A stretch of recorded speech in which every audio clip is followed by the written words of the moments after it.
Du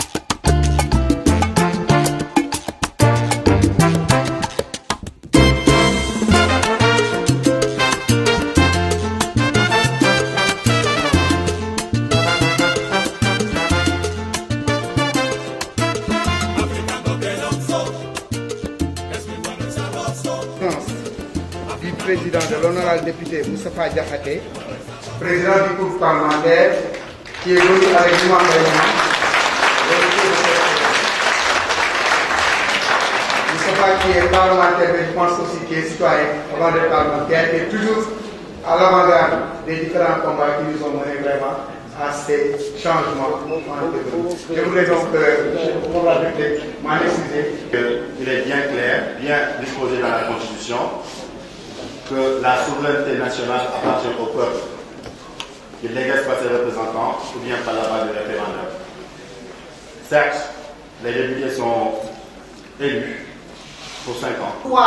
De leur donner des orientations de vote, vous n'avez plus le droit d'abréger leur mandat, vous n'avez pas le droit de leur imposer des consignes de vote. Et vous êtes mis dans une situation aussi impossible pour remettre en cause les lois qui ont été votées. C'est une technique pour les choisir. Mais du point de vue juridique, ils ont un mandat national. Ce sont des députés sénégalais du Sénégal et non des députés de Thiès. Il faut comprendre ça. Ça, c'est la lecture juridique. Maintenant, l'autre lecture qui m'intéresse aujourd'hui, c'est la lecture politique qu'on peut faire de leur mandat. C'est les députés du Sénégal. Les députés du Sénégal. Donc, quand il y a une question qu'on doit poser, on doit la poser de façon quand même très indépendante, mais également de façon... La population de Thiès est effectivement préoccupée par une situation qui sévit dans la localité de Pout. Il y a un problème entre un industriel et des privés. Et ce problème, effectivement, est au cœur des préoccupations de jeunes qui ont besoin de travailler et de particuliers qui aussi défendent leur... Au nom du Père et du Fils et du Saint-Esprit impérial, vive le dialogue islamo-chrétien. mag ñi nee nañu léegi seytaan naroon na fi am suñuy def saa waay réunion nañuy ñaan ñu dàq seytaane da ngeen di ko fàtte ñun mag ñi loolu la ñuy xewal ngeen baal ma man je m'appelle Khalidou Aminou Dème, je suis né le 24 décembre 1940 à Thiès, je suis de nationalité thiessoise. Je suis le président des notables du quartier de Nguyen et je suis un grand acteur de la scène politique de di xool parce que ñun Nguyen sonn nañu de jaan yi jasig yi premier dëkk deuxième dëkk amul ONG GERS ñëw na fa partenaires yi ñëw nañ fa bailleurs de fonds ñëw nañ fa nee nañ 150 maisons mooy dëkk fii mais jusqu'ici rien n'est fait on parle trop pour ne rien faire xam nga ñun mag ñi dee na ngeen xale yéen a tese su ngeen toogee di seetaan ngeen rek assemblée wax ngeen di tàcc dugg ni deful leen dara pour Thiès seen doom yi ëllëg ñoo koy rëccu ji. ñu ne comme que noonu la on est Thiessois comme ñun dañu dagg suñu yos ñu dagg ko nekk fa ba 2006 ne dans 2004 préfet bi fi ne actuellement gouverneur recensé la partie bi nga doon wax ne gars yi dañ ko doon dagg ñu jox leen ay kayit bon bi ñu joxee kayit en 2006 en 2007 depuis 2006 ay novembre yooyu ñu commencé glisser ay lettres d'attribution ci suñuy parcelle foo xam ne ça n'a pas été recensé donc ñun li tax ñu koy wax mooy bu doon forêt la kon duñ ko indi fii mais comme que forêt la ba pare ñuy dugal foofu ay kayit d'attribution suñuy kaw ay peine on s'est dit que maintenant bon. Vous aviez à défendre certains dossiers des habitants de Thiès, étudiants, fonctionnaires, les zones d'inondation, pour n'en citer que ceux. Quelle est maintenant la suite dont vous donnez donc à tous ces dossiers? Je vous remercie. Nous l'avons défendu ici aussi au niveau de la mairie de ville. Jusqu'à présent, nous n'avons pas de solution à ça. Alors, aujourd'hui, nous saisissons cette opportunité pour évoquer le problème, pour confier en tout cas ce dossier aux honorables députés qui sont là.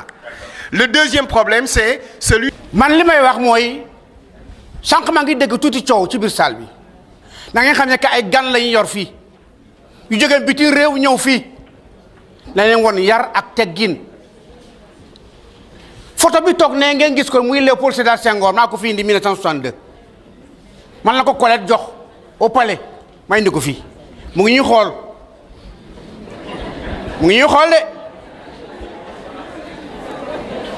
grand conseil de la OF la nekkoon.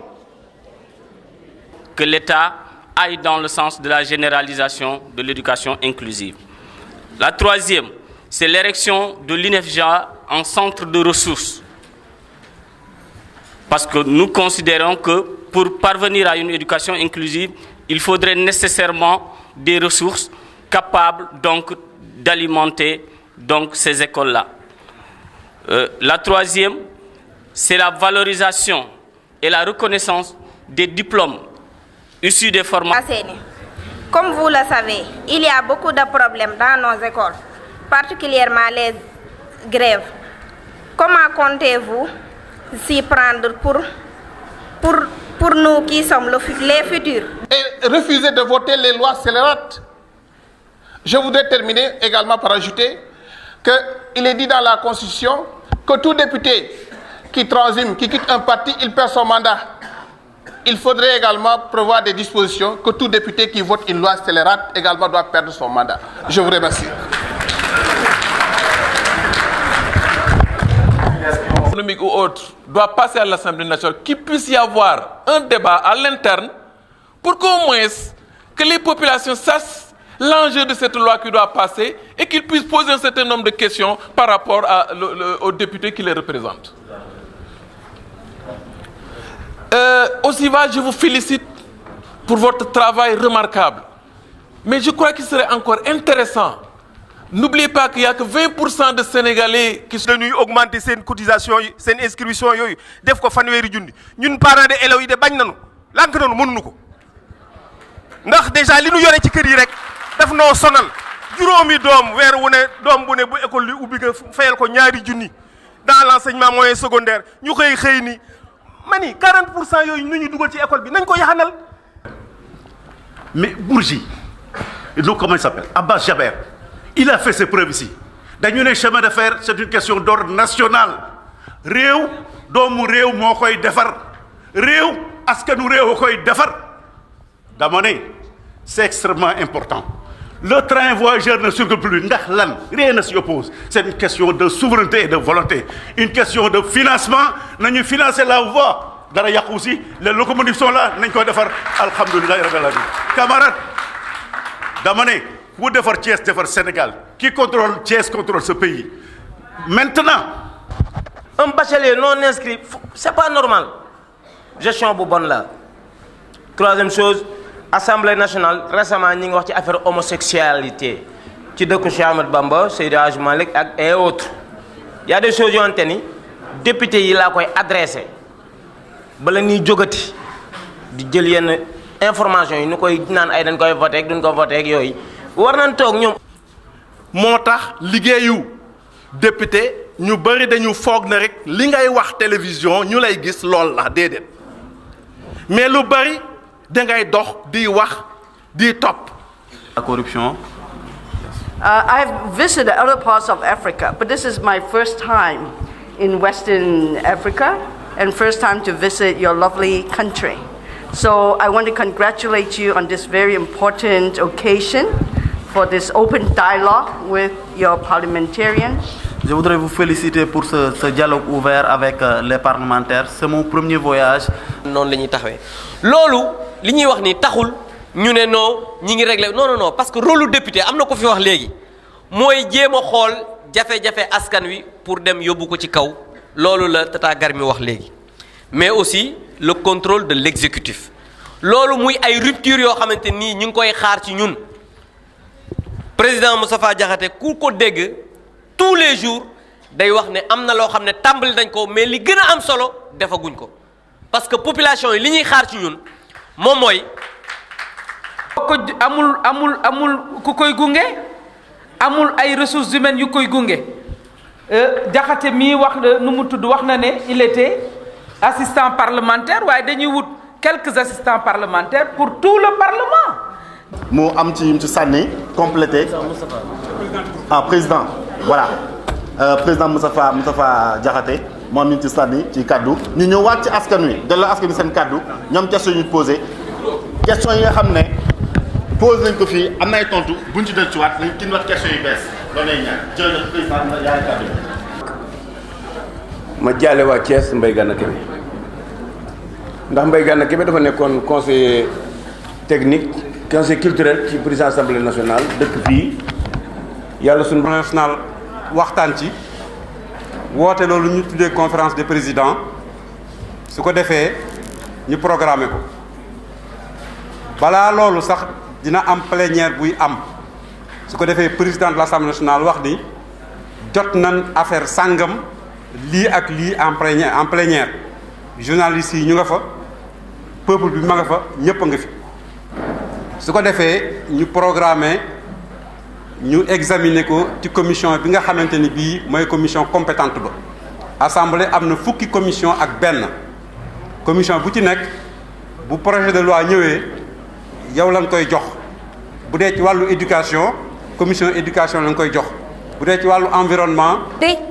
ba jigéen def jigéen loo xam ne ci Sénégal ñëpp gis ko mu metti ñëpp ci dégguñu benn jigéen wax ci ñu ne kon ñiy wax violence faite aux femmes léegi jigéen moo koy def moroomam bu njëkk ba góor moo ko doon def jigéen association yi di wax ñëpp di wax waaye léegi ne jigéen mooy def moroomu jigéenam violence faite aux femmes kon ñi nga xam ne ñoo nekk assemblée nationale Imam Mbaye Niang ak yéen ñëpp ñu ngi leen di ñaan bu ngeen demee assemblée na ngeen wax ni Sénégal mérité wul xale. mën naa indi musiba léeg-léeg loi yi bu ñu leen di voté wuñ leen pour ñi nga xam ne ñoo tax ñoo toog tey mais dañ leen di voté sur la base d'un projet de société et d'un type d'homme pour ici 25 ans li baaxul woon ñu defar ko tey looloo tax moo tax may première question bi Imam Mbaye Niang laa koy laaj Imam Mbaye Niang ce n'est pas le député mais c'est l'imam.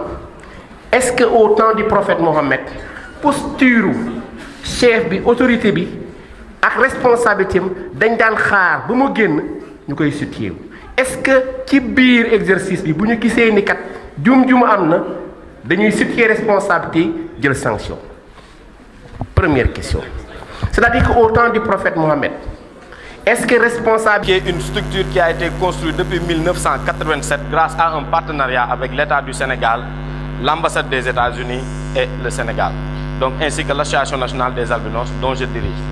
Donc may wax ne tey kontaan naa trop di waxal mention vraiment waa Forum Civil parce que tey dañoo def les palabres de Thiès may ñi nga xam ne c'est des fils du terroir des gens ñi nga. jéego bu ñu fas yéene teg waxtaan fi def tey yëpp incha allah fii ak àllarba bëgg nañ ko tas ci rajo bi population yi ñëw yëpp fekke ko dégg li fi jël mooy engagement loolu mooy premier engagement beneen fas nañ yéene aussi def ay émission de restitution laata député yi dem assemblée ñu waxtaan ak ñoom lu mel ni format bi suñu jógee assemblée tamit naka lañ ko taxawee. Je pense de ce qu'on doit faire. Cela est important parce que ça nous permet nous en tant que parlementaires de revenir à la raison pour comprendre que nous sommes là pour et simplement pour les populations. Et ça n'a pas été un dialogue de sourds, ça n'a pas été aussi un dialogue d'un seul sens. Ils ont parlé aux représentants. Un député qui est dans un village, qui va dans un village, on dit qu'il n'y a pas de puits. Mais le député doit pouvoir initier une action pour permettre à ces populations de disposer d'un puits le plus rapidement possible. Et avec la réserve budgétaire, ça sera des procédures beaucoup plus rapides. Donc c'est des pratiques ailleurs qu'on trouve ailleurs, de bonnes pratiques parlementaires. Et nous allons essayer, nous, de... Heureuse. La solution heureuse, c'est de préserver cette industrie et de voir comment régler le contentieux avec les propriétaires qui ont été floués en fait par l'État du Sénégal. En tant que député élu national, quand je suis allé à l'Assemblée par rapport au chantier de Thiès, je me suis dit que c'est un problème que nous devons dépasser. Thiès est devenu otage de ces chantiers, de ces vieux chantiers qui sont en train de tomber en ruine et c'est l'argent du contribuable sénégalais. Et nous voulons que nous puissions dépasser cela. À chaque fois, on a politisé, on en a fait une...